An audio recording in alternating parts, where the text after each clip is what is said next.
Next, I would like to call upon Ms. Mayurika Chakrabhorty, Head of Environment, Health, Safety and Security at Maersk Line. Good afternoon, everyone.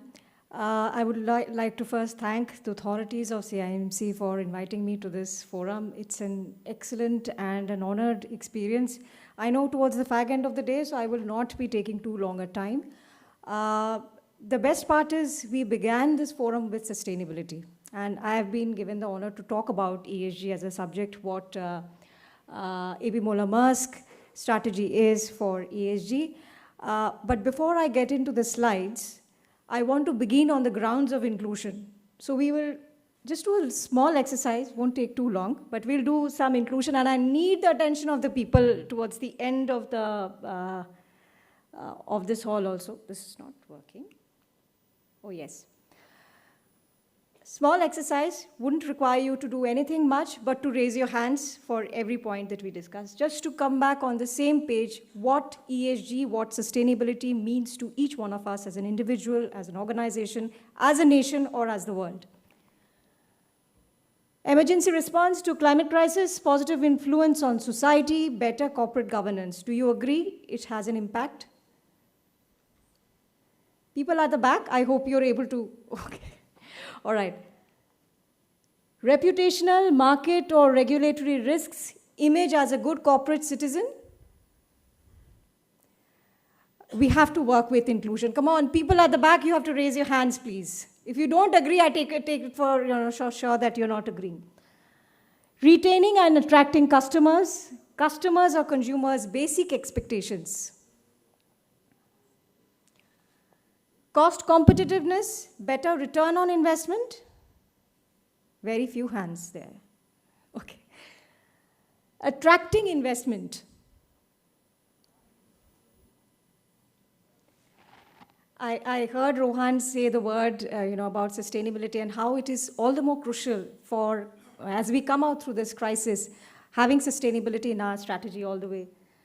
Relevance with evolving times and needs. Business continuity and sustainability is also about sustainability of the business. Do we all agree that all of the above are met through sustainability, right? So we'll take a quick look at what the Maersk commitment is. We are guided by the North Star, which is our purpose, improving life for all by integrating the world. So sustainability lies in our purpose, which is our North Star. And we commit to ensure safe, responsible, and transparent business practices, work systematically to reduce the negative impacts and enhance positive impacts on people, society, and environment, engage with stakeholders in an upright and transparent manner. Needless to mention, these are on the basis of our alignment to the UN SDGs and the United Nations Global Compact Charter. At Maersk, we have our ESG strategy, again, resting on the 3 pillars of environment, social, and governance. The commitments include taking leadership in the decarbonization of logistics.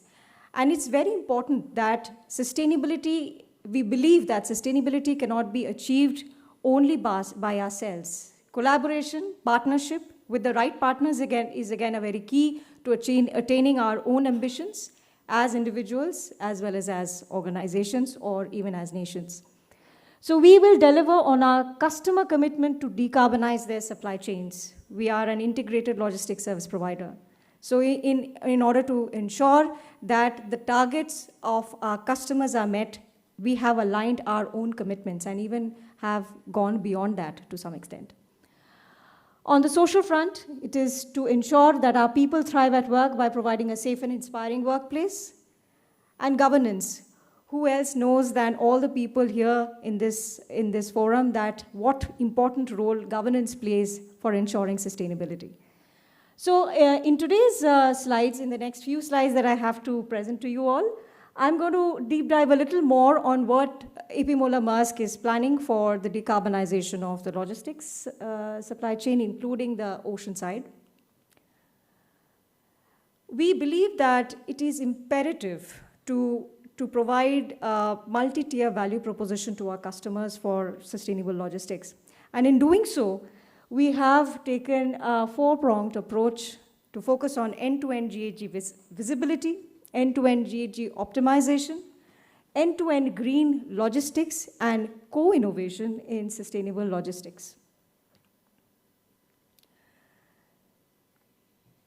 Now, we have taken up a target of being net zero. I'll take you through the journey a little bit because it's very important to take you through that journey. In 2018, we launched our net zero ambition in line with the European Union taking up the net zero ambition by 2050. We introduced eco-delivery, Maersk eco-delivery. That's an ocean transport customer offering based on green fuel, right? I'll dwell a little more in the next slide on this. Priority for future fuels, green fuels, was developed in 2020. In 21, we invested in 13 green methanol-based, methanol-enabled vessels. In 2019, once the fourth assessment report was introduced by IPCC, we found that there is a need to address the global climate crisis with higher pressure and at a higher speed. So we expedited, and we committed to achieve the net zero goal by 2040. And thereafter set intermittent targets till 2040 with certain targets for 24 and 2030. Very crucial being we want to be net zero across our business and provide 100% green solutions to our customers. Now, how do we look at decarbonization of the ocean transport? I already introduced to you Maersk eco-delivery. So that's entirely going to be based on green fuels. We have taken the first few steps of ensuring we are providing eco-delivery, Maersk eco-delivery to our customers. Now, the challenge is to have also an end-to-end GHG visibility.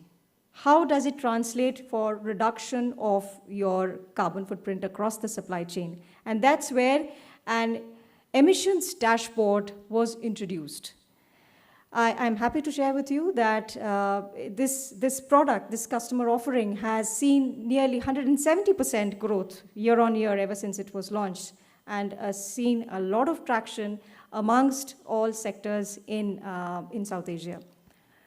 Green fuels, we've already heard quite a lot being spoken on in this forum. So I will be parking the details on it for a question to be asked later at a later stage maybe, but our focus continues to remain on biodiesel from waste feedstock, green methanol, and green ammonia. Needless to mention, green ammonia is currently at a readiness level, which requires a lot of technology to be developed, a lot of collaboration, cross-industry partnership with ideas from across academia, industry, and technology sectors are coming up in order to help us achieve the roadmap that we are setting for ourselves. Now, while shipping is typically a hard-to-abate industry, and since we've traditionally, for the last 100 years, we've used oil, and that's where the challenge lies. How do we progressively shift away from oil? And it is also imperative, given the way that businesses are transcending across in the land side.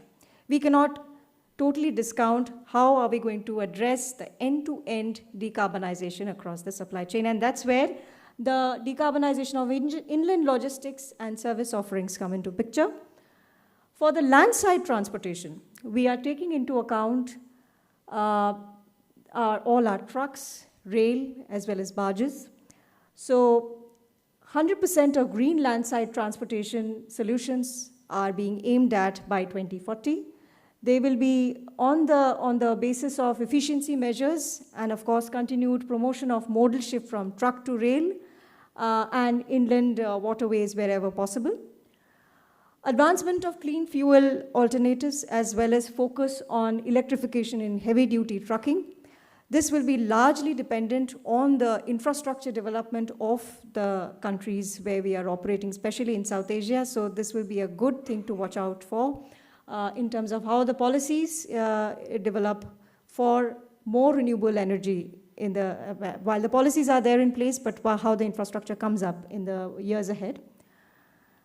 Contract logistics and cold chains, we aim to provide 90% of green contract logistics operations across Scope 1 and Scope 2 by 2030 through combination of technologies that includes, of course, efficiency improvement, fully electrified equipment indoors and electrified or clean fuel equipment outdoors, renewable energy installation, power purchase agreements wherever it does not serve our purpose, charging, clean fueling infrastructure for transport vehicles, and of course, opting for sustainable building materials. For air freight, our target is to have minimum of 30% of Maersk air freight offerings by 2030 through sustainable aviation fuel. In order to achieve this, this stiff target of net zero by 2040, collaboration is the key, because we feel unless we have the right minds, the right brains working together, we will not be able to achieve the objective, because it's not just a Maersk problem. It's a problem of the entire shipping industry, entire logistics and supply chain industry. Therefore, right now our collaborations are largely focusing on decarbonization, because that's shipping typically is a hard-to-abate industry, and therefore our collaborations are centered around that. On that note, I moved to my thanking notes. I think I was, I wrapped up in time. But before I wrap up, I think some of the thoughts I want to put on table, and on the basis of what Catriona mentioned, I don't see her in the table here, yeah, but she mentioned a very crucial thing, and I saw less number of hands while I spoken about the better ROI or cost competitiveness of sustainability.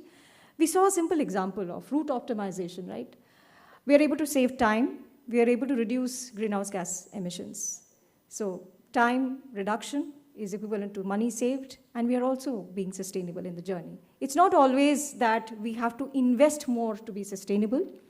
We have very classic examples of sustainability from this country, and we've been having so many projects registered with United Nations which are reducing carbon emissions, starting from not just small-scale hydro, waste to energy. When I was going around Colombo this time, I was very happy to see just beside the 300 megawatt diesel-based power plant that has come up, there's also a 10 megawatt waste-to-energy-based power plant that has come up. I'm sure in the days ahead, there will be more such steps taken.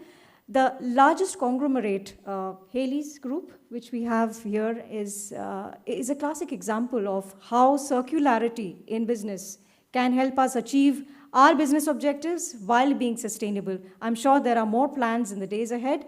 On that note, thank you for having me here.